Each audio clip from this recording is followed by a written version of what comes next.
Welcome to Glove Talk, your weekly news in boxing. If you enjoy this kind of content, make sure to hit the subscribe button. If you enjoy the video, make sure to hit the like button. With that said, let's talk about the fight. Okay, so we have Errol Spence Jr. versus Danny Garcia coming up this weekend. So, let's talk about what each guy I think should do, going into this game plan wise, and I'll give you my prediction at the end. Let me know your prediction, by the way, real quick down in the comments. How do you see it and who do you have winning? So first, let's talk about stats and compare these guys. Age-wise, Danny Garcia is about 2 years older. His career, though, professionally, he's been a fighter for longer than Errol Spence. Stance-wise, we have Errol Spence southpaw. We have Danny Garcia as orthodox, which is kind of interesting. Height-wise, we have Errol Spence about 1.5 inches taller, not much. And then reach-wise, we have Spence with almost a 4-inch reach advantage, which is important to note. So let's now talk about why certain attributes I just kind of talked about might come into play. And let's first start talking about game plan and what I'm expecting to see, or what I would do if I was Danny Garcia going into this fight. So if I'm Danny Garcia in this fight, one of the big things is that Danny's a very solid counter puncher. He's really good at using that left hook of his. But obviously, if you're fighting a southpaw, and the reason I brought up the fact that it's interesting that Errol is a southpaw is that you need to really utilize that straight right hand, which is that classic southpaw killer that they always talk about. So I'm expecting to see that come into play in this fight. Danny works really well as someone that kind of reacts well off of what you're doing. And what I want to see from him in this fight is I want him to be razor sharp in keeping Errol Spence guessing as well as on his toes. We saw at the Kell Brook fight at the very beginning with Errol Spence, Kell was keeping Errol really in check with his countering. It was really sharp, really smart, and it worked well for him. I want to see the same thing from Danny Garcia. Now, the next thing I want to see from Danny Garcia is I want to see him apply a little bit of pressure. The reason I say that is I'm not expecting him to put the same amount of pressure as like a Sean Porter. That's not his fighting style. He doesn't do what Sean Porter does. That's a different kind of fighting style. But I want to see him kind of push Errol Spence a little bit. Errol's going to be nervous going into this. He's going to have some ring rust. There's going to be some question marks about how he is going into this fight, obviously, because of the car crash. Make him uncomfortable. You're the one that has already fought recently.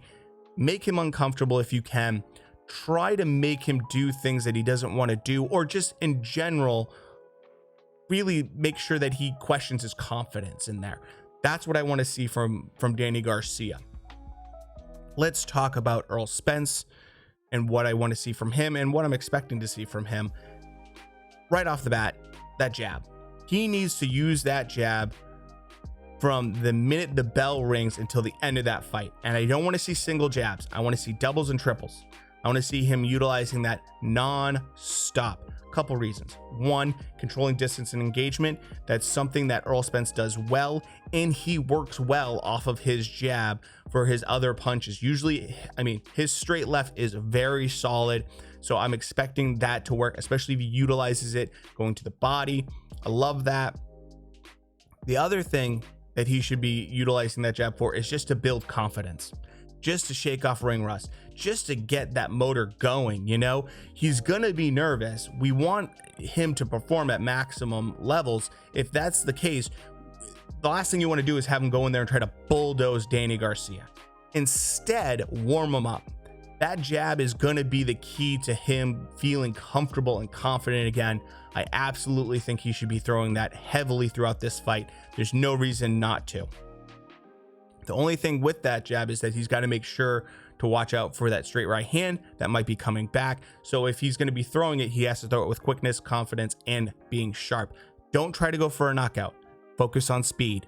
That's what I would say to him for this, at least at the very beginning. Try to break down Garcia, especially to the body, and then eventually try to, cash in later in the fight if you're going to try to go for the knockout. Although Garcia's never been knocked out, he's only lost by decision. Now let's go to prediction for this fight, and I'll give you guys my final thoughts. Prediction wise, I am going to pick Errol Spence Jr. I think that he is ready for this fight. If he wasn't, his people wouldn't allow him to do this, because there's just too much. There's too much at stake if he loses. The Crawford fight, although it doesn't seem like it's gonna happen, it could happen. And just in general, why would you put him in with someone if you really felt like he was rushing it and he didn't have the ability to perform? I would also say that I feel like Errol Spence does well under pressure. I feel like he's one of those guys that in the moment can handle pressure. With the Kell Brook fight, we saw him get stronger as the fight went on, get more confident. With the Shawn Porter fight, when he felt awkward and he was in this situation that wasn't going to plan, he stayed confident and he still boxed well. I think that just goes to show he's one of those type of fighters that doesn't allow nerves or game plans not going exactly the way they're supposed to rattle him. And I like that a lot about him. Danny Garcia could win this fight, but I'm gonna hedge my bets. I don't want to pick Errol Spence.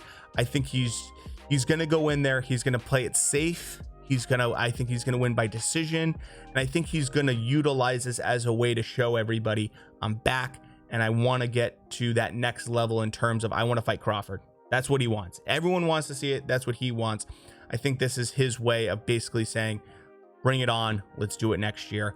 That's my thoughts on it. Let me know yours down in the comments below. And with that said, we'll talk to you later. Thanks.